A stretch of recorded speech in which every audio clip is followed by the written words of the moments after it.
Lagos, Nigeria, and across the globe, SOUQ News TV is your #1 station focusing on business, economy, and development. With global digital reach, we connect Africa's pulse to the world stage. Welcome to SOUQ News Television, and here we go beyond the headlines, from breaking news, in-depth conversational programs, to market analysis and indices. From policies affecting growth to unique documentaries, from live event coverage to bespoke productions, we deliver content that connects you to the world. At SOUQ News Television, we provide news surrounding business, economy, and development, infomercials and jingles that stand out, short and long-form documentaries crafted to international standards, independent production spaces with full technical support, special coverage for individual and corporate events, a special form of documentaries through our prestige package, Immortals, where we tell your story the way you'd love it, and business support services tailored for small enterprises. SOUQ News TV, powered by FemWatch Limited, also home to the Isle 95.9 FM Lagos and Kasua 99.7 FM Kano, and Emirate News Television Abuja, together forming Africa's trusted media powerhouse. Storytelling, coverage, and connection that matters. SOUQ News TV, your home for business, economy, and development. Afrobeats is a classic overnight success story, except it didn't happen overnight. I'm happy to be here. One of the key things about the Omniverse is that it's designed to go beyond an event and designed to be fully something that people can engage beyond the summit. The point being that Nigeria has so much to bring to the world in terms of these things, but we will be bringing fresh energy, fresh ideas, a fresh engagement, and we're obviously open to collaboration. But hip-hop, it never dies. What's the difference between Thor and Shango? Thor is approaching $50 billion in revenue. Shango's broke somewhere outside Lagos. And that's a lack of imagination on our part, Africa, and they're all Nigerian. So to be seen and to be noticed is very hard if you're not in the place where all the noise is being made.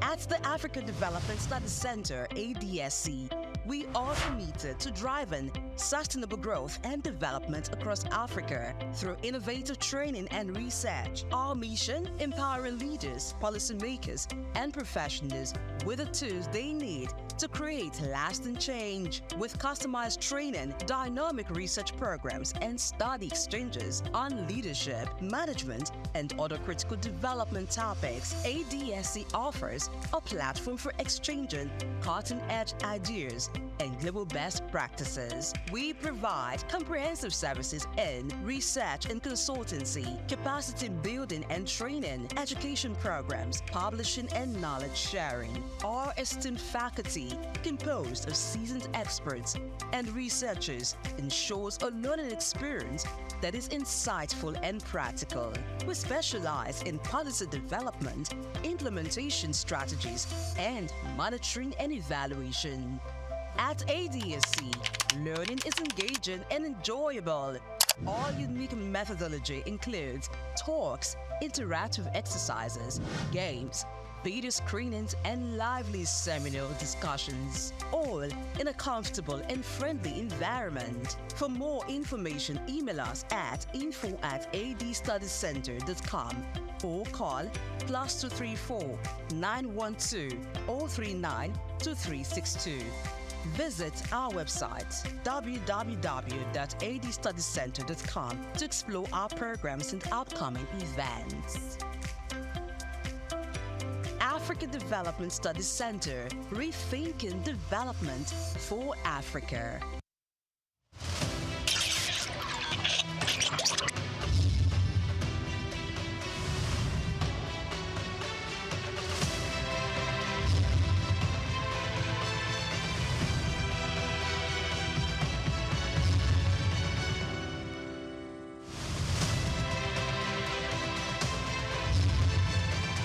Nigerian National Medicine Development Agency, NNMDA, was created in 1997 and backed by Act 2019 to enable the federal government of Nigeria through Federal Ministry of Science, Technology and Innovation actualize its critical and strategic mandates to research, develop, document, preserve, conserve, and promote Nigeria's natural medicine defined as indigenous medicine. 4 Director Generals had steered the affairs of the agency since its creation 28 years ago. A new vista, however, opened in the history of the existence of the agency when Martins Emeje, a distinguished pharmacist and professor of nanotechnology, was appointed as the 5th Director General and Chief Executive Officer in May 2023. Before taking on the mantle of leadership at the NNMDA, Professor Martins Emeje was the Chair R&D at the National Institute for Pharmaceutical Research and Development, with many feats on drug formulation and R&D results to his credit. I deliberately applied for this job. There was advertisement. I applied. I wrote the exam. It was an online exam. Nobody saw anybody. And 1 hour exam online. When you submit your answer sheet, you have a copy of the answer sheet. So I have the copy of the answer that I submitted online that day. And that is my manifesto. So every month, I look at the answers that I submitted, and it guides me in the work that I do.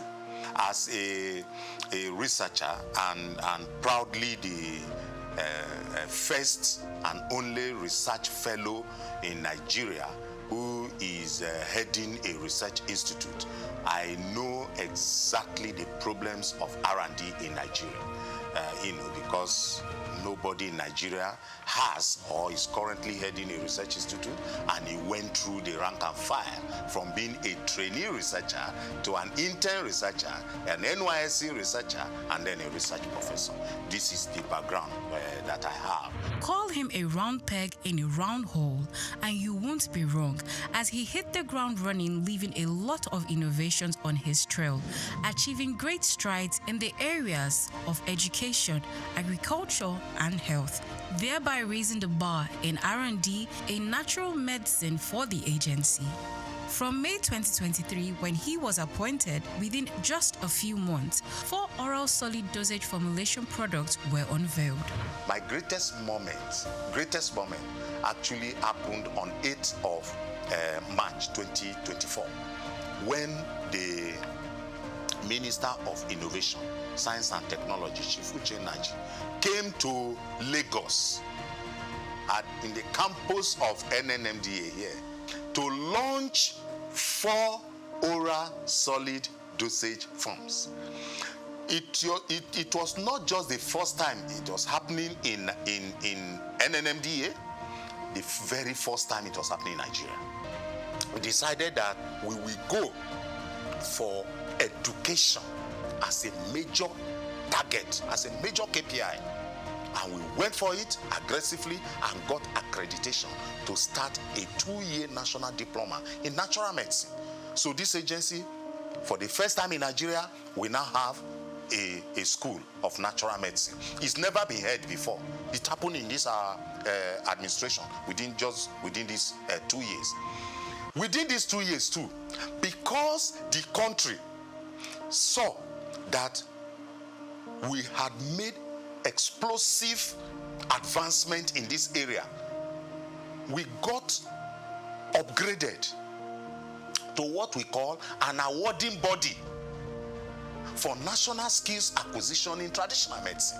One of the best medicinal gardens that you can find in Africa right now is in this country, owned by the Nigerian Natural Medicine Development Agency, and we did this these 2 years. In fact, two of our products that is waiting for Mr. President launch was we got our raw materials from our Nasarawa State Farm in Karo. Nigeria is the largest producer of cassava in the world. Cassava. The only country that competes with Nigeria is Brazil. Yet, Nigeria does not have value-added cassava products. Yet, Nigeria imports starch to make pharmaceutical products. We made a presentation to the National Assembly, and the Senate of our National Assembly supported us. So we went into development of pharmaceutical grade starch. Today, we have pharmaceutical grade starch. In health itself, we have developed and submitted to NAFDAC about 23 different products. 23. And they are all at advanced stage of NAFDAC's regulatory assessment at this point. Now, 3 of such products plus 5 of what we did the previous years is available, and people, because we are a research institution not capacitated or competent by reason of mandate and skilling to do marketing, we do them. We do proof of concept, and we wait for entrepreneurs of pharmaceutical industries, nutraceutical industries, food industries to come take them to the market, right? But we also owe, because, like I said, the huge component of the Renewed Hope agenda is that people should be attended to, so that they know that they cannot lose their hope completely in their country. So in this environment, anybody who wants drug for hypertension, for malaria, for erectile dysfunction, for arthritis, for diabetes, for hepatitis, for about at least 8 different disease areas, they come to our pharmacy here to get the drugs. The past 2 years, under the leadership of Professor Martins Emeje, has seen human capacity development like never before. A development that propelled the agency's researchers into breaking new ground. This agency had never, in its almost 30 years of existence, had never participated in any local conference where researchers went with work they did in their own laboratory to go make competitive presentation. In our maiden outing in these 2 years, we won 2 awards. We went out for the first time and we got 2 awards. We took first position and we took third position. That is gold and bronze. When I came, I met researchers that have been here working for 15 years but with 1 degree. And I told them, you can't be a researcher with 1 degree. So I embarked on rigorous and aggressive drive to partner and collaborate with investors. So we went into that. Today, as I'm talking to you, we have at least 13 researchers and of the agency that are doing different postgraduate studies in different universities in Nigeria. I have a staff that was in Zimbabwe for 6 months. Now he has a master's in intellectual property. At least 7 of my staff have gone to India. Quality assurance has been one of the top priorities of the NNMDA Director General, and the accreditation of the agency's laboratory and product development unit for pharmacy internship program by the Pharmacy Council of Nigeria a year ago. Under the watch of Professor Martins Emeje, the agency recently graduated its pioneer pharmacy interns. I went into nanotechnology or nanosciences after PhD, and I had to go out of the country to train in this area for more than 4 years. So it's an area that I'm keen about. I'm one of the first people, if not the first, in Nigeria to have put in practice nanotechnology. What it has done to me as someone who studied Western pharmacy, which is more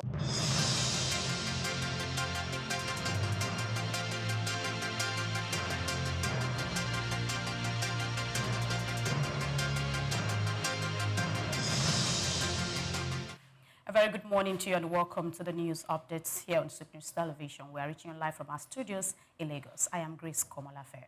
Nigeria's data economy has reached a historic peak, with internet consumption rising to 1.15 million terabytes in August 2025, according to the latest report from the Nigeria Communications Commission, NCC.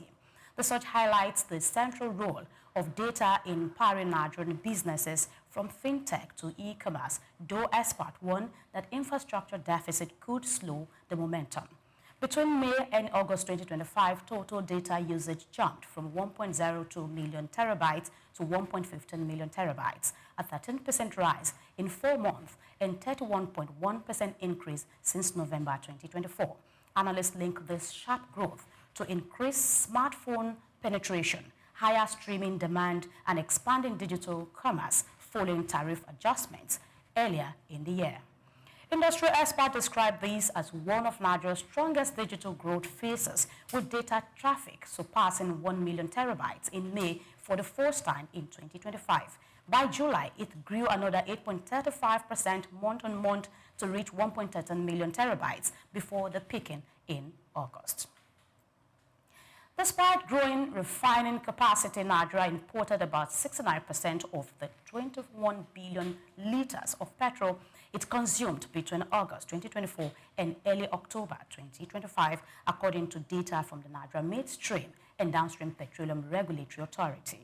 The report showed that 15.01 billion liters were imported, where 6.67 billion liters came from local refineries, mainly the Dangote Refinery, which began petrol production in September 2024. Imports, which peaked at 54.3 million liters per day in September 2024, declined to 15.11 million liters daily by October 2025 as local refining increased. The Dangote Refinery ramped up production from 6.43 million liters per day in late 2024 to an average of 18.93 million liters by October 2025. Experts say this shift marks a gradual move towards self-sufficiency, though competition between importers and the refinery persists. The Nigerian Midstream and Downstream Petroleum Regulatory Authority confirmed that Dangote now supplies about 20 million liters daily, signaling Nigeria's transition towards reduced fuel dependence and stronger domestic capacity. Away from that news, the House of Representatives has launched an investigation into the misplacement of green energy projects under government ministries and agencies that lack the technical capacity to manage them efficiently. The decision followed a motion by Honorable Jesse Onua-Kalusi, the LP Lagos, who warned that poor domiciliation of solar, wind, and renewable energy projects had led to inefficiency, duplication, and wastage of public funds. The House mandates its Committee on Renewable Energy to identify misplaced or poorly managed projects, ensure due process compliance, and recommend sanctions where necessary. Lawmakers also urged the federal government to domicile future green energy initiatives only with competent agencies like the Rural Electrification Agency and the Energy Commission of Nigeria, while developing a clear interagency coordination framework to support Nigeria's clean energy goals. Still in the news, Aliko Dangote, president of the Dangote Group, says plans are on the way to list between 5 and 10% of the $20 billion Dangote Refinery on the Nigerian Exchange within the next year. He said the move aims to attract investors, strengthen the company's capital base, and align with global corporate governance standards. The partial listing will follow the model of Dangote Cement and Dangote Sugar, with shares offered incrementally based on market demand. The 650,000 barrel per day refinery, which began operations in 2024, has turned Nigeria into a net exporter of diesel and jet fuel. Dangote disclosed that the firm recently secured $4 billion in financing and is in talks with Middle East investors to fund an expansion to 1.4 million barrels per day, potentially making it the world's largest refinery. Despite temporary production setbacks, he said stabilization efforts are ongoing, reaffirming his commitment to making Africa energy independent. And bringing you a foreign story, the U.S. government is reportedly negotiating with several quantum computing companies to acquire equity stakes in exchange for federal funding. According to the Wall Street Journal, the proposed agreements include a minimum investment of $10 million each, marking a new wave of intervention by the Trump administration in key technology sectors. Despite Commerce Secretary Paul Daba, a former quantum industry executive, is leading the talks aimed at boosting U.S. competitiveness in advanced computing. The move followed similar governance equipment deals, including a planned 10% stake in Intel and Pentagon-backed investment in rare earth materials, reflecting Washington's strategic push to secure leadership in emerging technologies. And that's the news this morning. We say many thanks for watching. Don't forget, follow us via our social media platforms at SOUQ News Television. My name is Grace Komalafe, and coming up shortly is SOUQ Business Landscape. Please stay with us.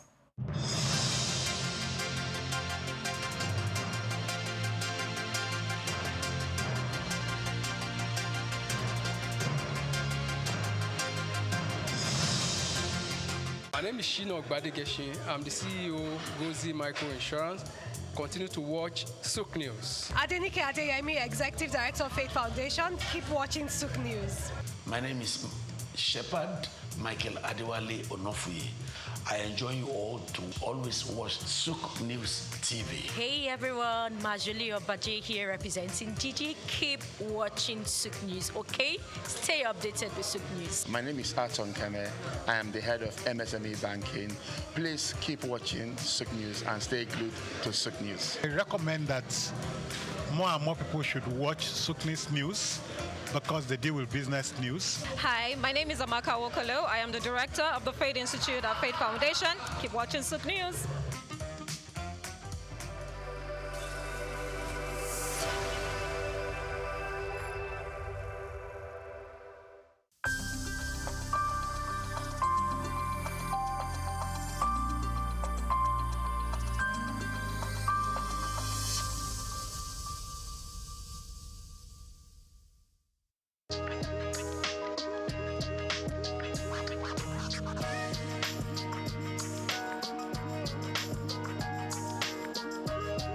Well, I would say now he's gotten the job.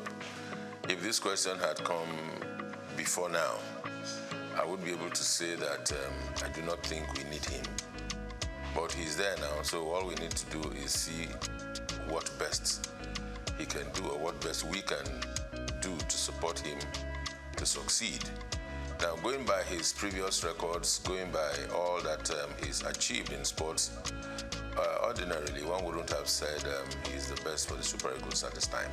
But here we are. Decision makers have made their decisions. They've taken the decisions. We can only talk, but they already have their way. Well, I think his assessment will start when he starts playing games. He's not had any game with Nigeria, so we can't assess him. But going by his previous records, I don't think he would have been the best for Nigeria at this time. Not against other homegrown indigenous coaches who have had better records within and outside Nigeria.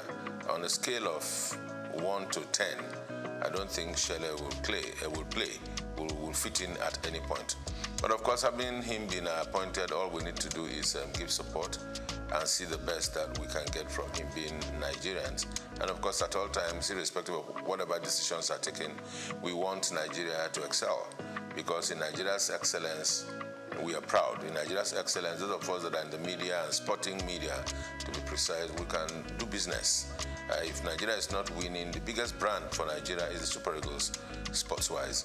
So if Nigeria is not winning, if Nigeria is not making waves, then we don't have business to do. So it's in our interest that he succeeds. So to that extent, I would say yes.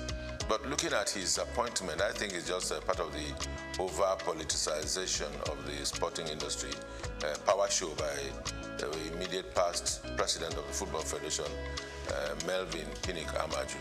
Having failed in his 2 terms, continues to transverse the terrain to show he still has power. And of course, he brought Shele And of course, the Shehu Gusau, the incumbent president of the Football Federation, has to listen to his master. So his master's voice, that's what we're experiencing.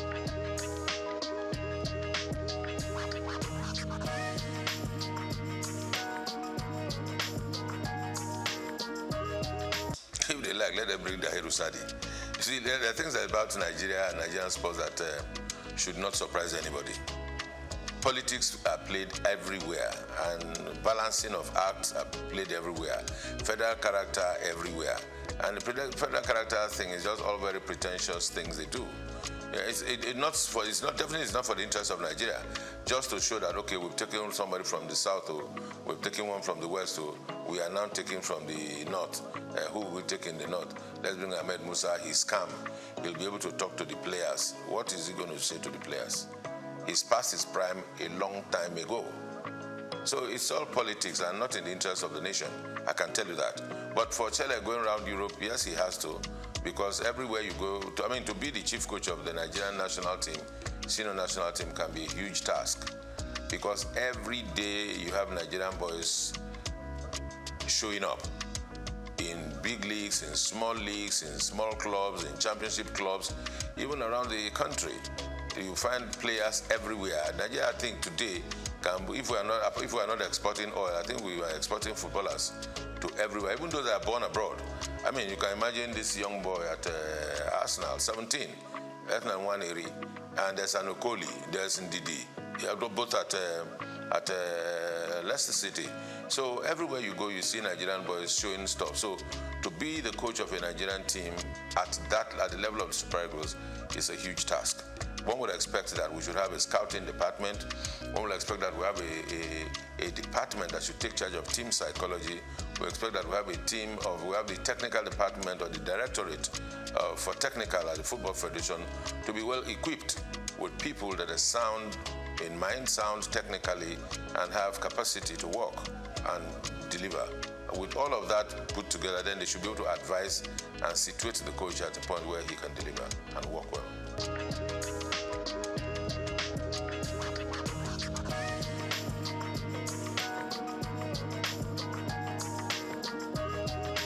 Well, you see, I said yes, because I've been one of those that have always been clamoring that there's need to have a National Sports Commission. Now, having a National Sports Commission that is populated or that is headed by politicians is neither here nor there. It may not take us anywhere.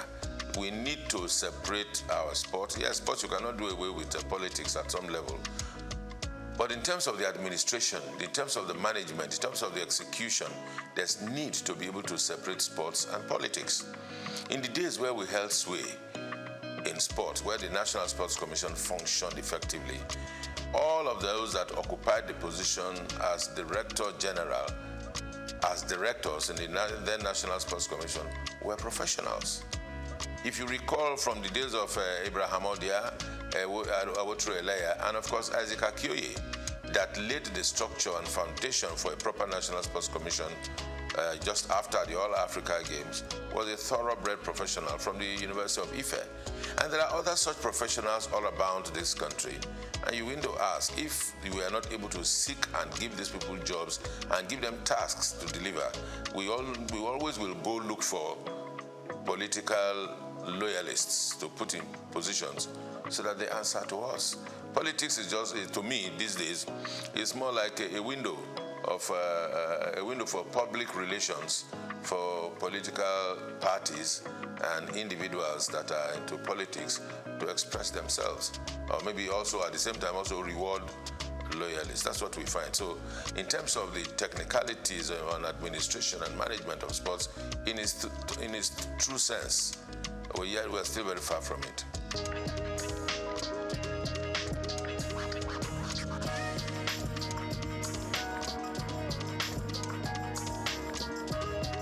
Plenty improvement, I would say. The current managers of the league are doing everything they can to ensure that our league gets back to a competitive level at the continent, gets back to competitive level at the rate at which we, those of us local people like myself, can appreciate our football and our footballers once again. The question to ask is to say, are we doing enough? The answer will be no. Who are those not doing enough? The media, the sporting media in Nigeria is not doing well enough. Would I say sporting media? Yes. And also the bigger media is not doing well enough. And because we are not doing well enough, that's why our league is still where it is. We would have gone further than this. The other aspect of it is government. Government across the states. Football business is supposed to be good business. Football business is supposed to be run by private individuals and clubs. There's nothing wrong to say that the people of a particular state cannot run a football club in conjunction with other private individuals who will be stakeholders and are interested in the promotion of sport and football in the sense that we're talking about it now. But what we have is that we have state governments owning football teams, and those that are administering the football teams are SA this, SA that have been appointed as a reward, that have been appointed because they are loyal, that have been appointed because they can talk a little bit about foreign leagues. Somebody can talk about the league, talk about the La Liga and the EPL, and that qualifies him to be SA in charge of sports in some states of the federation. And these are the bunch of persons or the group of persons who are running our football around the country. So who runs the clubs, the texture of the clubs, what names the clubs are bearing, what history behind the clubs, and those are the things that tells you that the states are not doing enough, the Football Federation not doing enough, but I think largely the media, check out our sports programs. All you find are talking heads talking about who scored the best goal in the world, who scored the best goal in Europe, who scored the best goal in England and all that. That's what we find. You hardly will see shows, package shows about the best goals of the Nigerian league over the past weekend. The best goals, the best dribbles, how many passes, proper statistics, because the media is not doing enough. The sporting media, that is journalists that are practitioners there, not doing enough because they are not tasking themselves. They just go on the internet, download one or two things, watch and everything. All you know is you take, as a content creator in sports, you need to just take a shot of the goal that the assist that Nwaneri gave, or Merino scored a goal for Arsenal, and you superimpose yourself and you talk over it. And that's content, and you post it, and there are likes and there are followers, and that's it, what we do. But you do not have individuals going to places to take content. All around Lagos, that's we look at as we are now, all around Nigeria, sports is going on every day. As a practitioner myself, in those days when I used to be the street reporter, we covered football from everywhere. From Abeson, from Bagada, from Volkswagen, down on Ojo, Abeta, anywhere. All of those places, and boys are still playing football. You go to Evans Square, boys are still playing football. Go to Lafayette, they are still playing football. Go to Alakoro, you still see boxing. So all of these sports are still going on. But where are the journalists that will cover these events and bring them to the fore and package them? The journalists are not ready to do that job. Even those that are ready are not funded.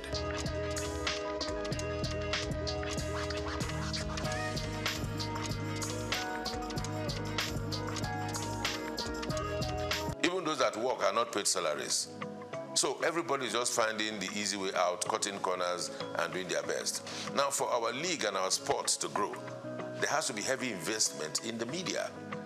Because everything you see about the EPL, the La Liga, you take the EPL and analyze it, you see a variety of shows all about the weekend games, the weekend wrap, the best goals, the best flops, the referee angle, even the advertising and marketing.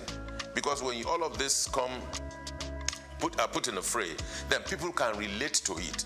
People can leverage on it. Brands can come and give sponsorship. But we are not able to attract sponsorship because there's nothing for the brands to take away. Because if you give brands value, they will attach to it. And it never used to be so. Before 2006, the La Liga was not popular. The EPL was not popular. The Champions League was not popular. what were Nigerians watching? Because the media itself sold out. By investing, Nigerian media organizations came together, put money together, and went to buy rights of the EPL and started broadcasting it on Nigerian television for the consumption of Nigerians, so they can make cheap money from telcos and from the brewing industry. They made more money for themselves. I mean, the media houses, rather than invest in the local league. Then they will tell them who will watch Nigerian league. I mean, those are the questions they asked at the time. Some of us that that were able to find courage, we found courage and we asked them, why would we be doing this? But of course, we were not many enough for our voices to be heard. And that's why we're here. We are where we are. So it's not far when we lost it. Can we redeem ourselves? Yes, we can, if we want to. But it will take a whole lot of courage. It will take a whole lot of work. It will take a whole lot of commitment. God help us.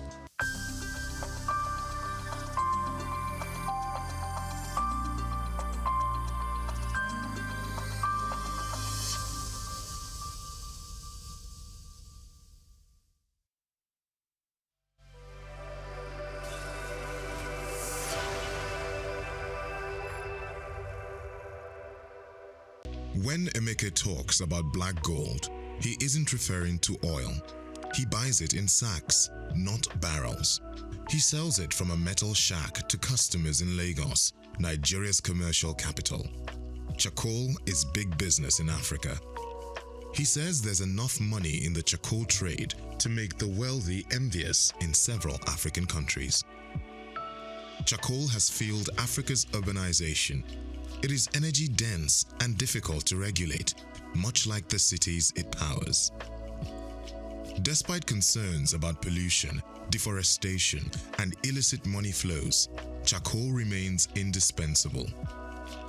In this special report, written by Bayo Olaoye, he explored the value of Africa's charcoal economy, estimated to be worth billions of dollars, and assesses its viability. Nearly 200 million Africans cook primarily with charcoal, including 27% of urban dwellers. That share has grown since 1960, replacing much of its previous reliance on firewood. If there's been an African energy transition, it has been from one type of wood fuel to another. Charcoal's appeal lies in its convenience. By weight, it contains nearly twice as much energy as the wood it's derived from, making it easier to transport and ideal for megacities with fragile infrastructure. In Kinshasa, a Congolese metropolis of 18 million people, almost everyone cooks with it. Never before have cities grown so large while relying so heavily on wood-based fuel. In rural Africa, tens of millions of people make charcoal using earth kilns, outnumbering the world's coal miners. The process involves heating wood under low oxygen conditions to remove moisture and volatile gases. Logs and branches are stacked in a pile, covered with grass and soil, and burned for several days. This yields 1 to 2 tons of charcoal from 10 tons of dry wood.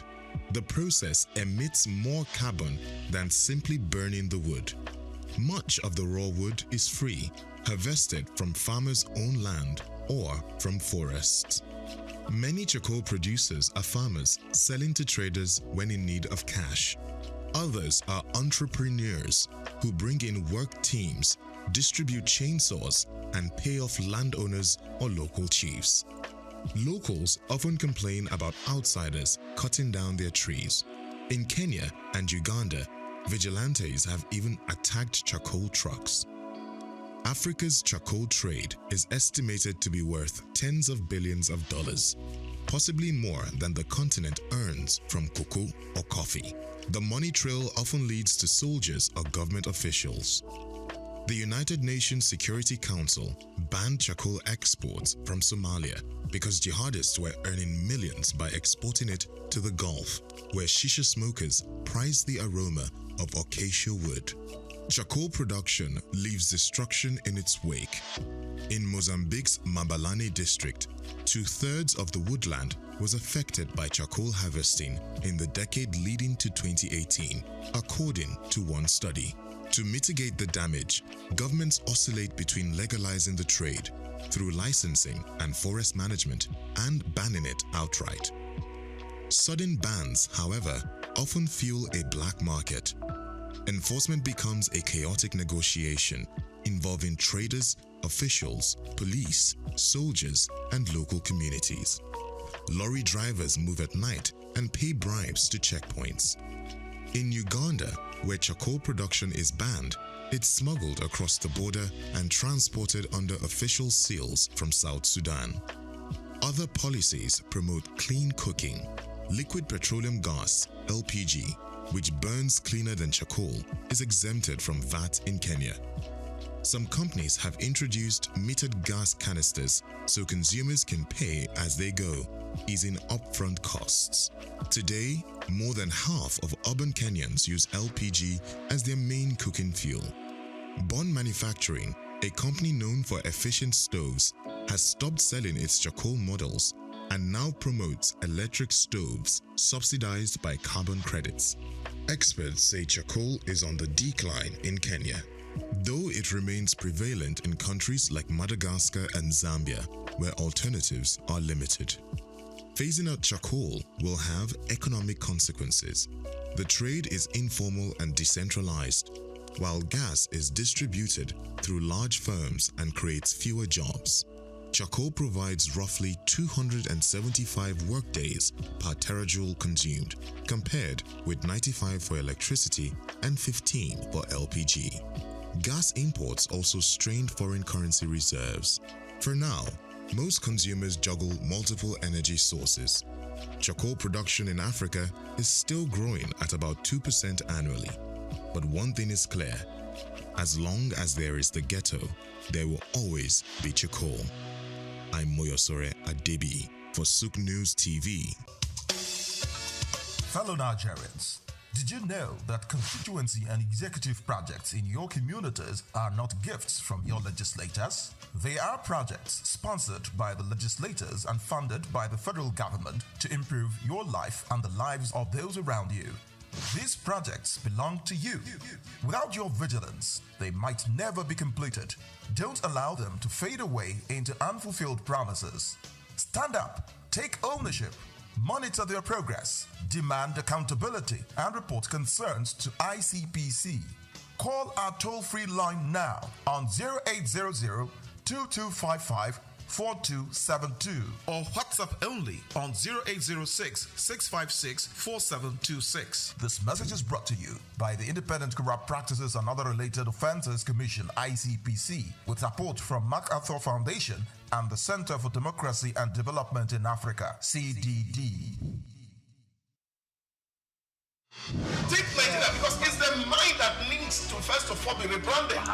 Idris said he's going to be putting Nigerian labor, Nigeria content and materials first. If we say Nigeria first and it is just us down here that, are pushing that agenda, it's going to be a big struggle. Do you think Nigerian firms, Nigerian organizations should start looking at getting their staff involved in this market or buying to keep for their staff? Within this side, let's also learn citizen diplomacy. See something. This is SOUQ business landscape.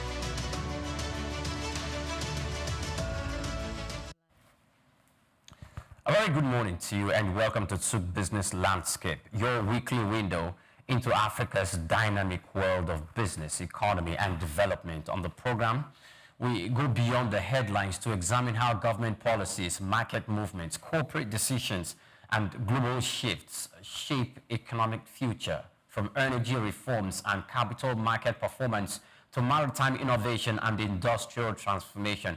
We connect the dots between policy and prosperity, showing how every story impacts business, economy, development, enterprise, investment, and national growth. Today, we explore critical developments across sectors, from clean energy misallocations and port modernization to Nigeria's lingering fuel import dependence capital market and the optimism that comes with it. And the economic implications of shifting global oil alliances.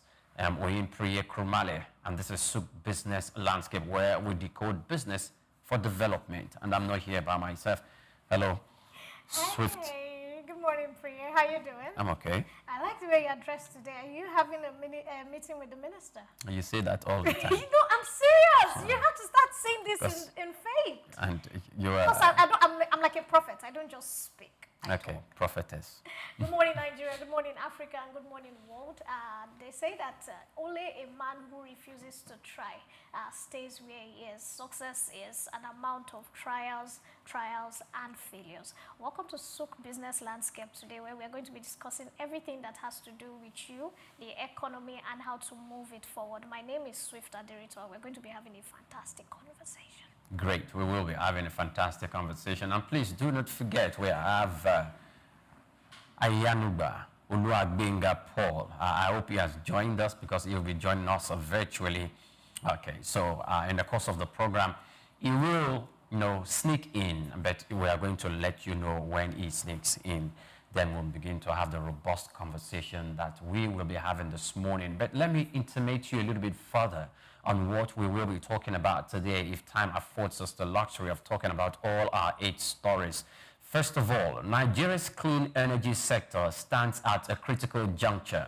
The federal government's push for renewable power, solar mini-grids, bioenergy, and wind solution is central to achieving energy access for over 85 million Nigerians still without electricity. However, when projects are handed to agencies with little expertise, the outcome of such projects actually suffer. Installations fail, funding is wasted, and investor confidence is eroded. We'll look at that story. Secondly, we will inform you that the federal government has begun the process of modernizing seaports outside Lagos. That's an interesting story, such as Warri Port, Port Harcourt on, and Calabar to decentralize cargo trafficking and to enhance efficiency and improve competitiveness across Nigeria's maritime corridor. When we're done with that story, we will take you to Lagos, where 4 employees of the Lagos Bus Rapid Transit, that's the BRT system, were jailed. For what, you may ask? But for collection of cash from passengers, which is an act that violates Lamata's cashless fare policy, designed to enhance transparency and efficiency in public transport payment. Our 4th story will dwell on crude oil. Now, despite a new domestic refining capacity from facilities like Dangote Refinery, Nigeria still imports nearly about 70% of its petrol between August 2024 and October 2025.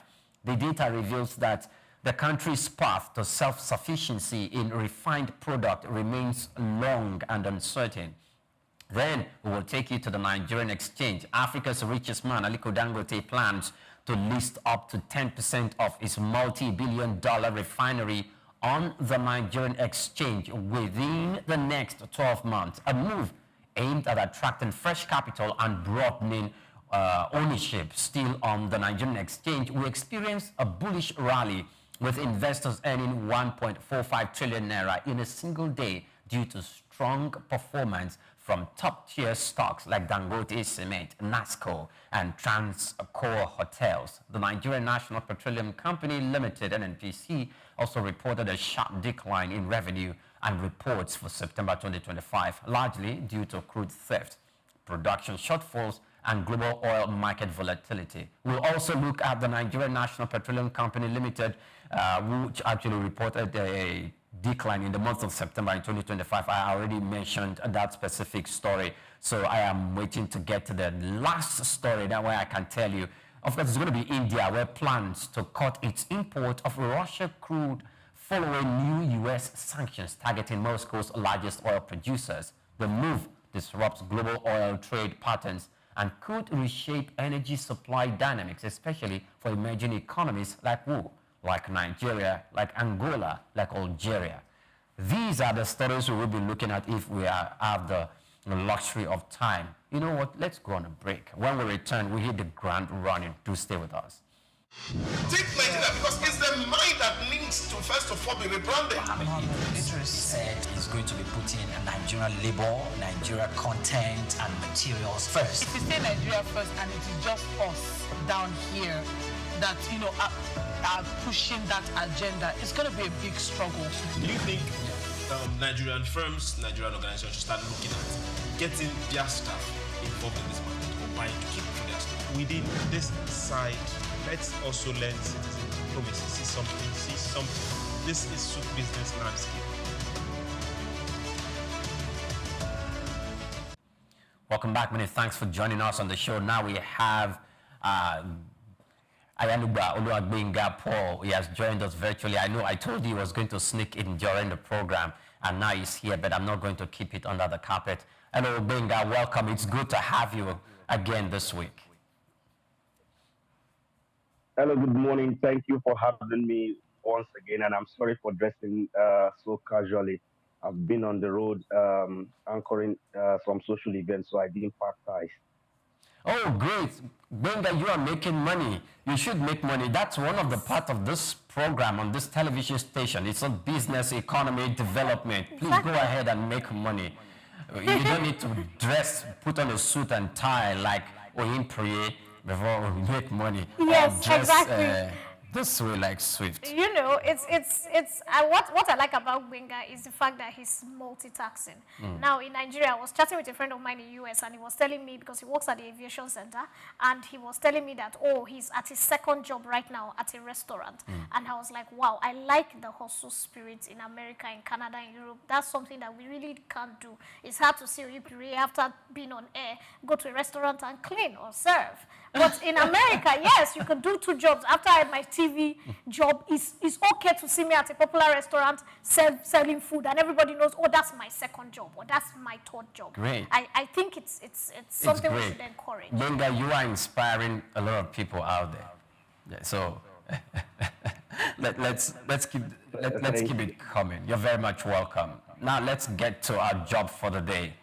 And this is our first story. The House of Representatives has launched a probe into the allocation of green energy projects to agencies deemed unfit to manage them, citing concerns over poor implementation and waste of public funds.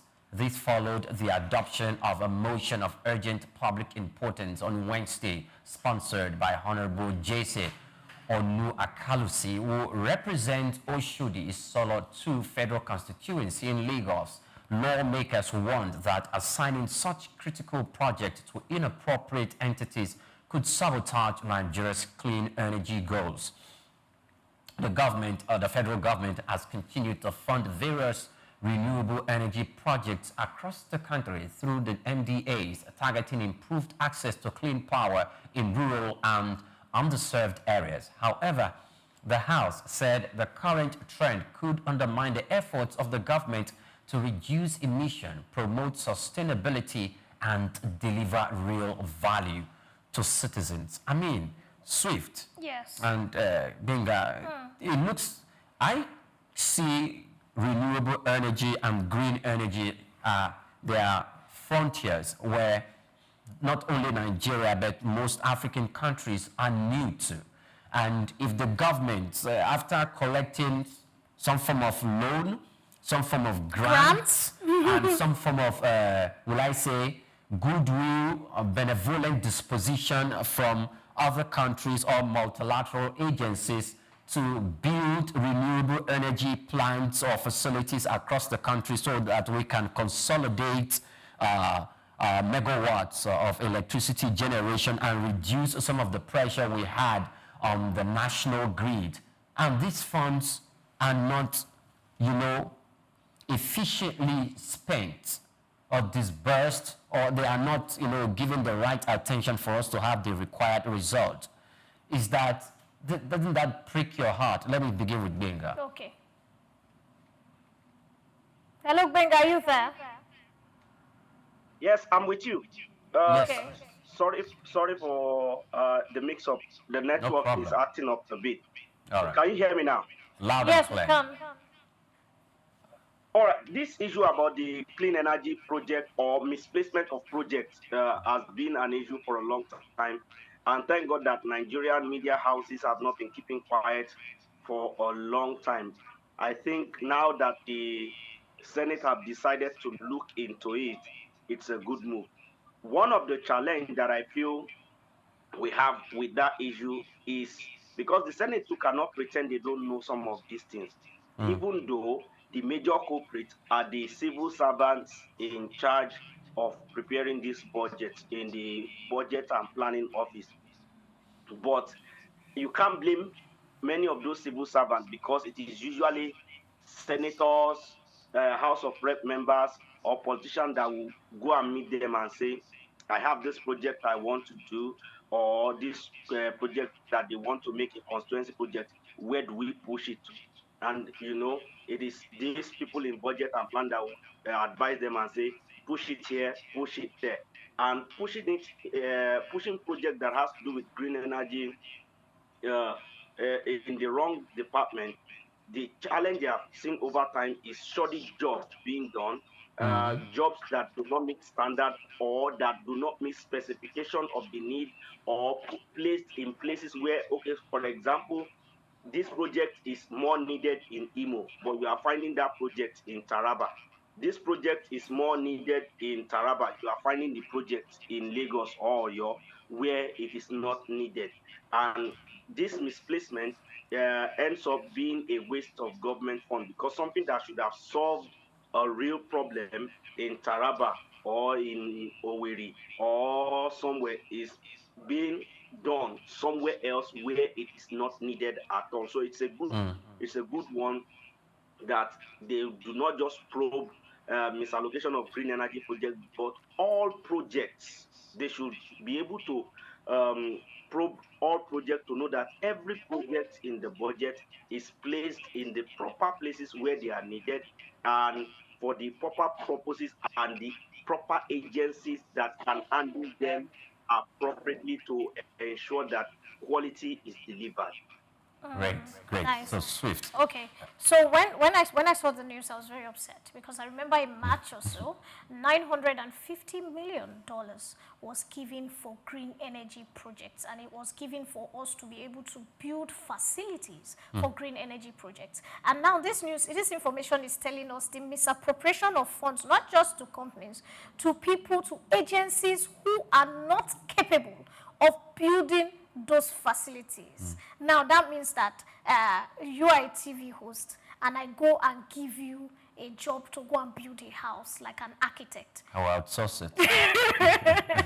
Now the bad thing about this, why it's now coming, is because whoever has sourced has even outsourced to the wrong company. Sometimes you do the contract and you do the padding where somebody wants to collect the money and is so excited. But by the time the person has finished, you have already had an agreement of a 20 or a 30% kickback for me who has brought the contract. And by the time you see what you are supposed to be doing, you realize that even the total fund was barely enough. And so right now, it's obvious that these people, some particular people that were supposed to be giving this project are slacking. That's number one. The good thing about this, the call-out, is because some particular companies who were supposed to be awarded this contract, who we know that have done projects in Nigeria before, actually proving the fact that they can build green energy facilities. Their names were intentionally left out, or some of them were not given. So they are the ones that have been pushing that, look, these people you have given these projects to, they are people that we know do not have the capability to put the project forward. So now, the only challenge I have right now is there are some companies that were actually giving the project rightly, but with this investigation, there may be a halt. And if there's a halt, that means that some of these projects will be put on a halt, meaning that you're going to take, maybe let's say the green energy plan was supposed to be in 6 months' time, that these facilities will be built. It means that when there's a halt, you're not going to extend it to 4, 5, 6 months more.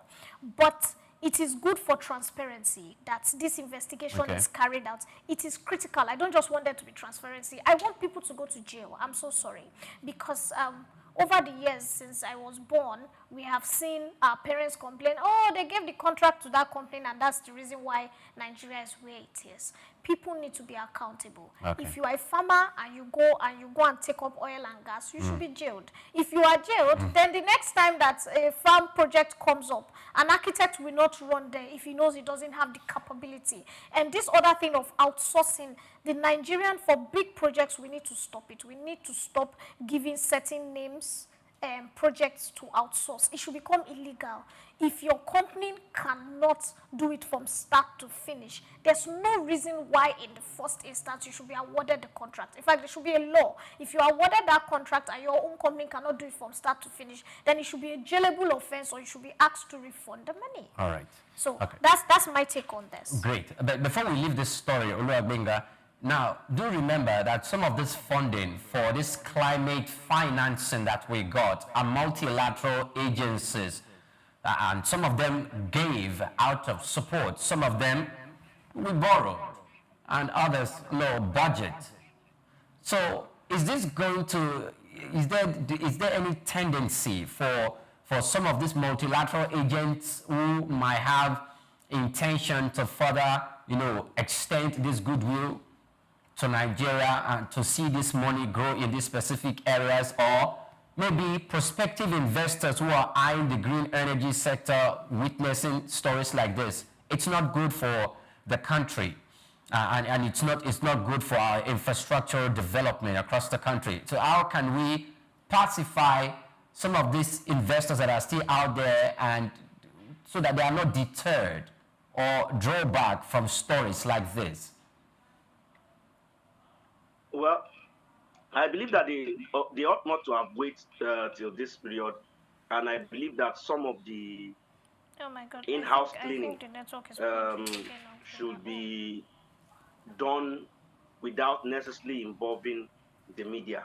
After it is done, they can then say, we did this quietly, and this is our finding.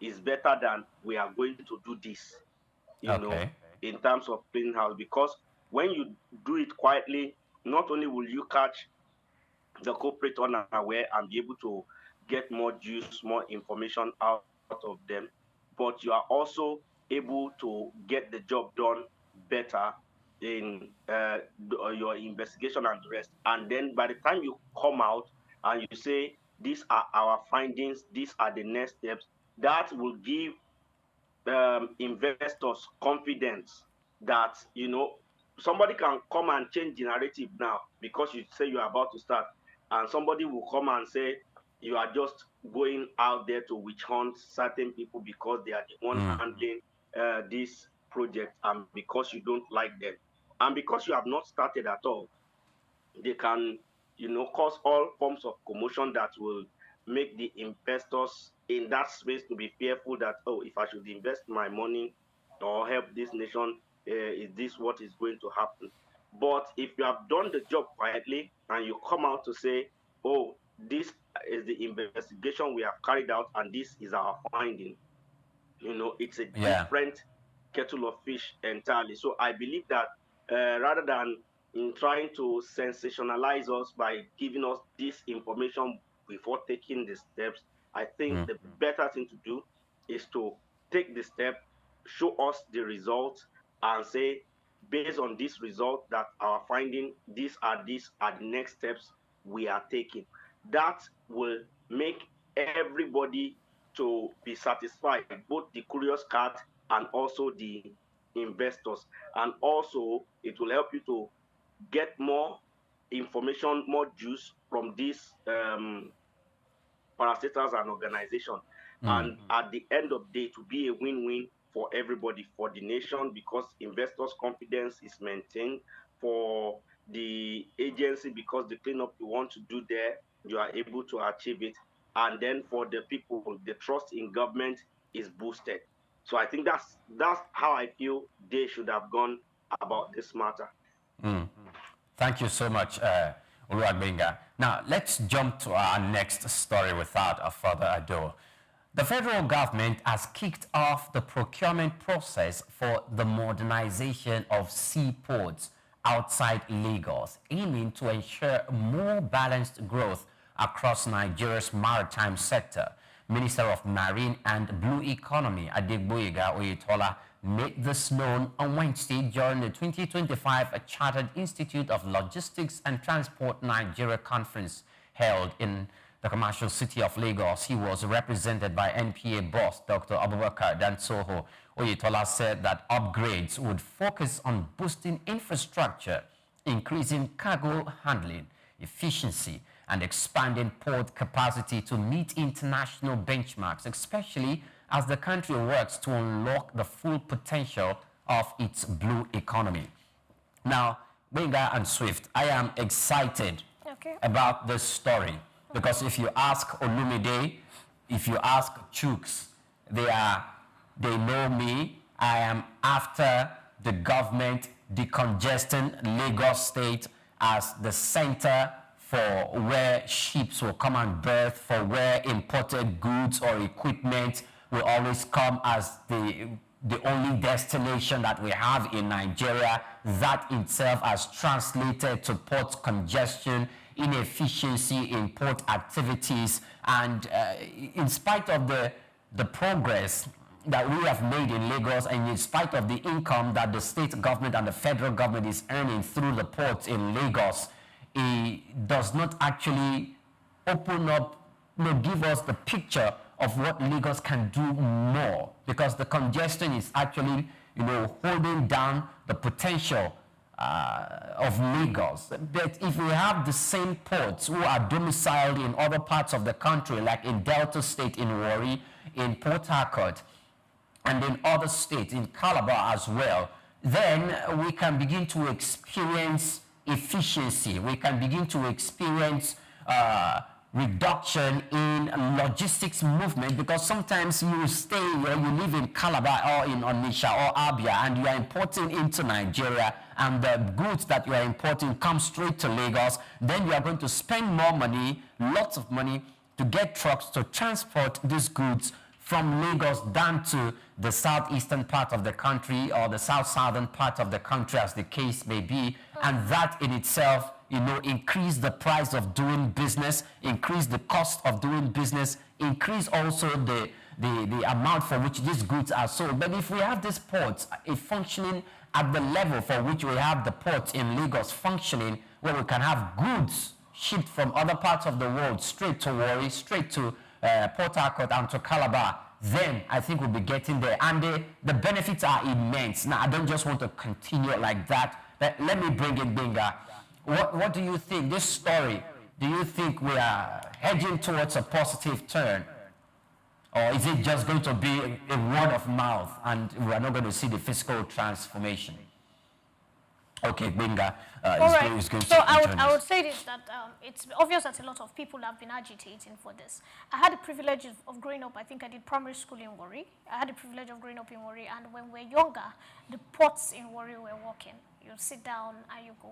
But by the time some people started to agitate for certain things, and they started to block the ports, and they started to kidnap people, and the ports were no more safe. When I was growing up in Warri, by 11 o'clock or 12 o'clock at night, Okere Market is still open. In fact, the traders used to run shifts. So the person that is on the morning shift, when the person is closing, someone else takes over your shop. So it's like two shops in one. You hand over the shops to people. We used to see white men walk on the streets of Warri.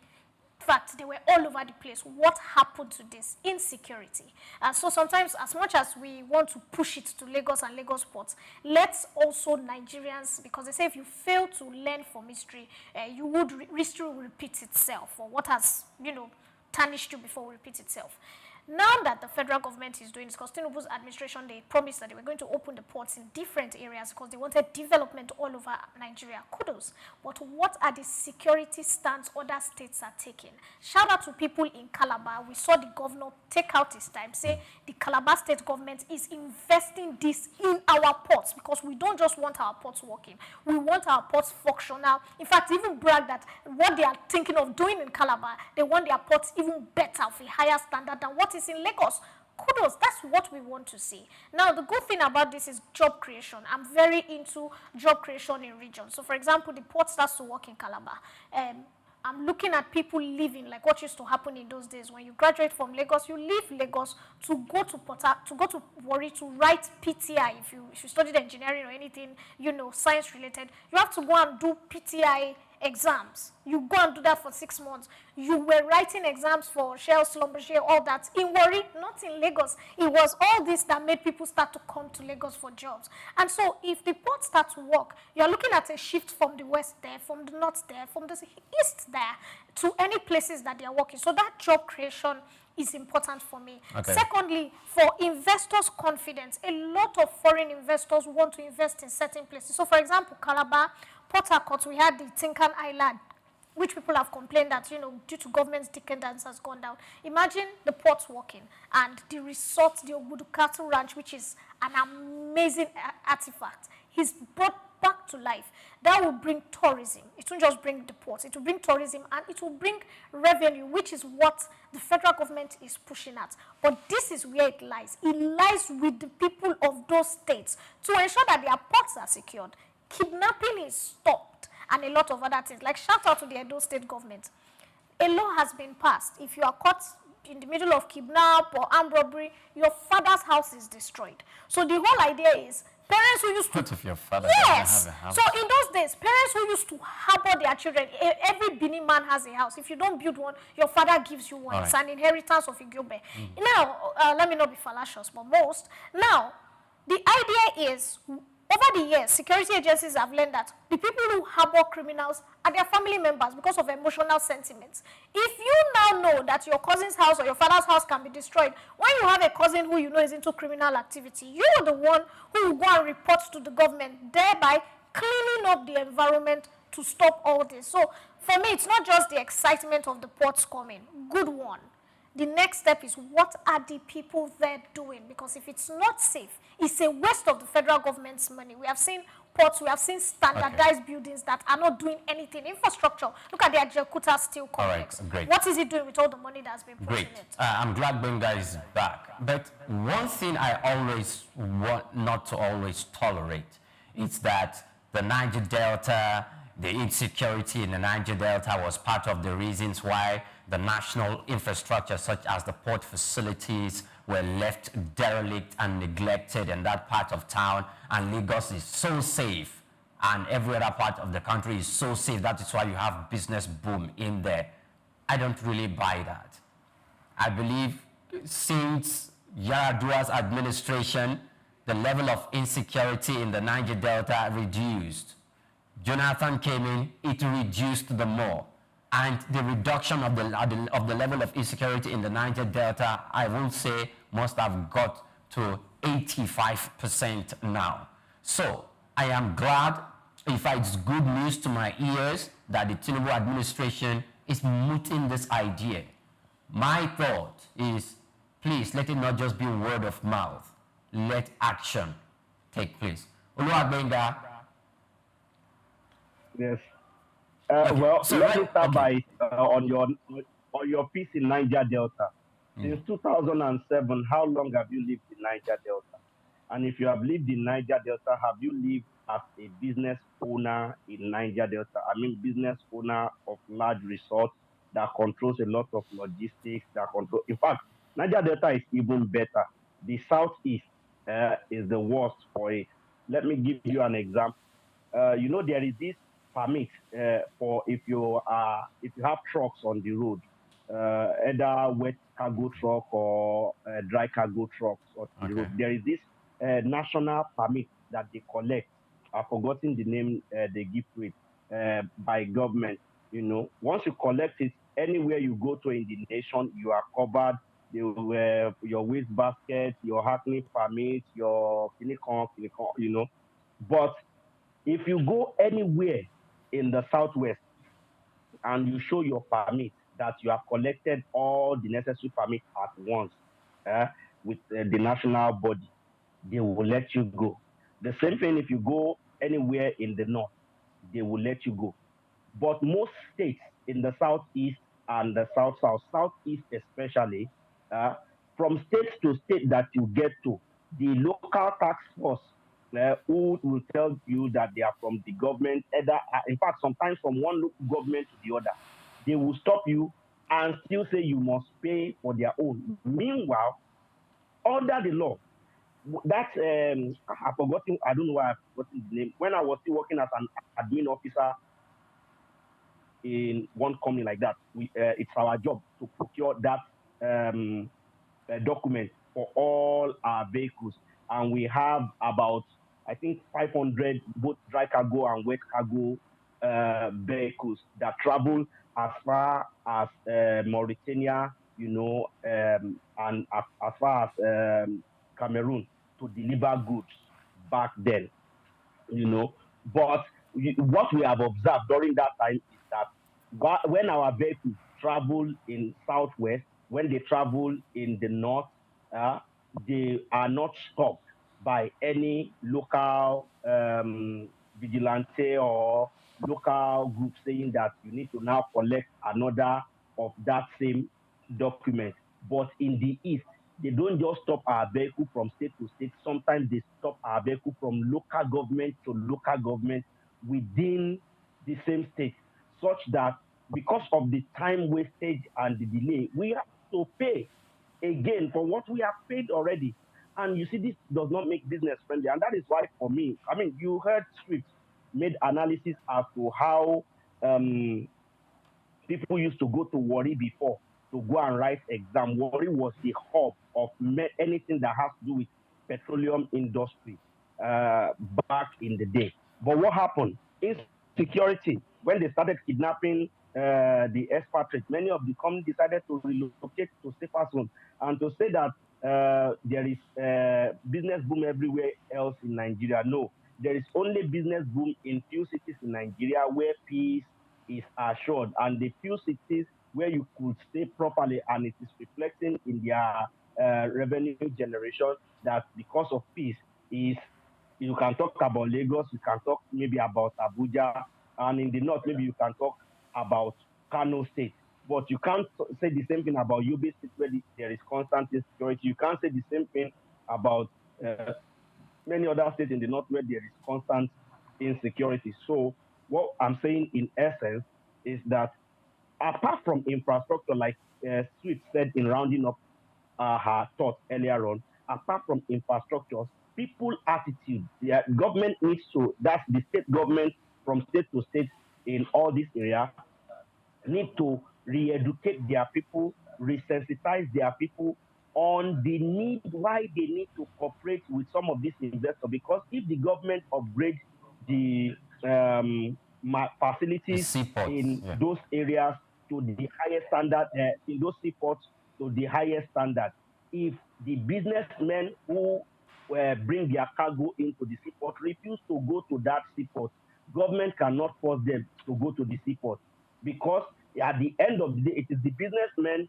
that will say, does it pay me to send my goods to a seaport in Oron, in Eket, or in Warri, or to send it to Lagos and then freight it via road to wherever I'm going in those areas?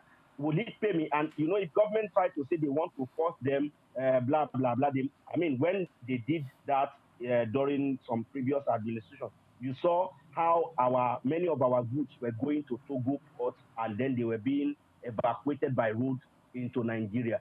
So the owners, it is good that government is making a lot of efforts to improve infrastructure, which is very important.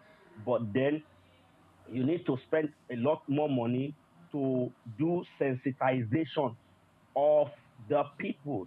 I gave the example of Rotimi Amechi during his tenure as transport minister, where he said, and I quote, that if we were not to be from that side of the country, he will not do a single road in that side of the country. He will not do a single project, because whilst other people, their kings, their local youth will come and say, how can we help the government to get this project done really fast? It is when he gets to the south, it is the people there that will be blocking this project. Even when they are done, they will be sabotaging by removing rail tracks and all the whatnot, which does not happen somewhere else. So if he were to be a northerner, people will say maybe because the northerner, that was why he's saying that. If he were to be a southwesterner, they will say it's because he's not from that. But he is a man from, would he lie against his people? So it is attitudinal change. A lot of money needs to be spent on that, so that when these infrastructures are completed and, seagoing vehicles are coming to those ports, they will have peace of mind like they used to have in all the other ports that is their favorite right now. Thank you so much, Oluwagbinga. I like the last part of your proposal, your submission. It's actually what's at the forefront of my mind, because when we talk about balancing port facilities across the country, Lagos, and the government is now considering the southeastern part of the country, the south-southern part of the country, and probably even the north-central part of the country. These are going to be, conduits and entry points through which goods and services will be coming, most especially since Nigeria is a partner, a party, and a big player when it appended its signature at the African Continental Free Trade Area Agreement, the AFTA agreement. And if we have all these ports working and through African ships can come within the continent of Africa through these entry points to Nigeria, it will be great. And the level of direct job creation, indirect job creation,